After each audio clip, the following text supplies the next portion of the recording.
सबसे ख़तरनाक नशा जो है ना वो खौफ है। चूँकि 2020 में खौफ को बड़ा मार्केट किया गया और बड़ा एडवर्टाइज़ किया गया और बड़ा बताया गया कि भाई खौफ है, हर जगह खौफ है, मौत का खौफ है, गुर्बत का खौफ है, फ़लाँ खौफ है, फ़लाँ खौफ है। कि ये खौफ तो कोई नया खौफ नहीं है। क्या मौत का खौफ पहले नहीं था? क्या गुर्बत का खौफ पहले नहीं था? मेरी बात सुनो, सिगरेट नहीं पिलाते तो चाय पिला दो यार, कितनी ठंड लग रही है।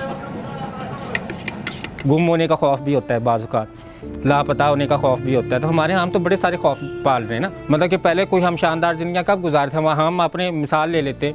आप ये बताएं कि हमारे यहाँ जो नौजवान नस्ल है वो किस खौफ में ज़िंदगी गुजार रही है? नौकरी नहीं मिलेगी, ये खौफ उनसे जूते साफ़ करवाता है, ये खौफ ही तो सब कुछ करवाता है। एक नौजवान इंसान जिसकी नई उमंगें, जिसकी नई उम्मीदें, जिसके नए ख्वाब, वो सारे रौंद दिए जाते हैं खौफ के नीचे। बेशक हम लोग मुसलमान हैं, हमारा अकीदा दिलो जान से कि अल्लाह ताला हमारे रिज़्क़ का ज़ामिन है, लेकिन इंटरनलाइज़ नहीं है हमारे अंदर। हमारे अंदर इंटरनलाइज़ हो तो फिर हम लोग चापलूसी करें, फिर हम लोग अमीर को अहमियत दें। जिनके पास इक़्तिदार है, जिनके पास वसाइल है, जिनके पास ताकत है, वो तो होते ही मुसलमान 50-60 साल की उम्र में। क्योंकि 50 साल के बाद तो वो तौबा करते हैं। तौबा करने के बाद उन्हें दीन समझ आता है। जितने भी डाकू, बदमाश, जानी, कातिल, शराबी, लुटेरे, दहशतगर्द, सूदखोर, रिश्वतखोर, जिनसे एहतसाल करने वाले जितने भी ये लोग हैं, बुढ़ापे में आप देख लें, आप कहेंगे इनसे तो नेक आदमी कोई नहीं। अब वो बड़े एतमाद से कहते हैं कि बेशक सारी जवानी गुनाह में गुजारी, लेकिन अब तो हमने तौबा कर ली है। ऐसे तौबा नहीं कबूल होती। ऐसे कैसे? तो इतनी इंसानों की ज़िंदगियाँ बर्बाद करने के बाद आप तौबा कर लें 50-60 साल की उम्र। खौफ से ना, मौत का खौफ आ जाता है। उन्हें पता है कि 60 साल के बाद तो अब मरना ही, अब जीना तो नहीं है ना। अब जिएंगे कैसे? वो तो अगर उन्हें ये पता, अगर मैं आपसे शर्त लगा लूँ कि अगर ये कोई साइंस ऐसी वैक्सीन बना लेती है जिससे आपकी ज़िंदगी 100 साल और बढ़ जाए, तो देखना कोई भी 60 साल की उम्र में तौबा नहीं करेगा, ना नमाज़ें पढ़ेगा। वो कहेगा कि अभी तो चलो मैं अपना उल्लू सीधा रखता हूँ, अभी तो मैं पैसे की खातिर लोगों की ज़िंदगियाँ बर्बाद करता हूँ। जब मैं 180 साल का हो जाऊँगा तो तौबा कर लूँगा, तौबा करके जाए नमाज़ पकड़ लूँगा और माथे पे एक मेहराब डाल लूँगा और हाजी साहब कहलाना शुरू कर दूँगा। हाजी साहब हैं, बेशक हज हराम के पैसों से किया हुआ है हाजी साहब। हम लोग बात नहीं करनी, बुजुर्ग हाजी साहब हैं और इनकी बड़ी इज़्ज़त करनी है। अगर हम किसी की इज़्ज़त करें तो खौफ से करें, अगर हम किसी की इज़्ज़त नहीं करें तो वो भी खौफ से नहीं कर रहे कि पता नहीं गैर मुस्लिम है, गैर मज़हब है, पता नहीं कौन है, पता नहीं कौन है, इसको करना चाहिए। वो भी खौफ है कि नहीं नहीं नहीं यार, हमने इससे बात नहीं करनी। तो हमारी नौजवान नस्ल को तो नाकामी का इंतहाई शदीद खौफ है। और वो इंतहाई शदीद खौफ क्यों है? क्योंकि जब हम 1, 2, 3 दफ़ा किसी चीज़ के लिए कोशिश करते हैं तो हमारे इर्द गिर्द हमें गिराने वाले बैठे होते हैं।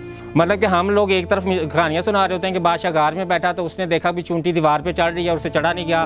वो कोई 30 दफ़ा उसने कोशिश की और फिर वो दीवार पे चढ़ी और उसने उसको देख के इंस्पायर हुआ और जंग लड़ के जंग जीत गया। ये कहानी सुनाने के बाद हम अगले को कह रहे थे मैं तेन क्या सी ना करते को नहीं होना।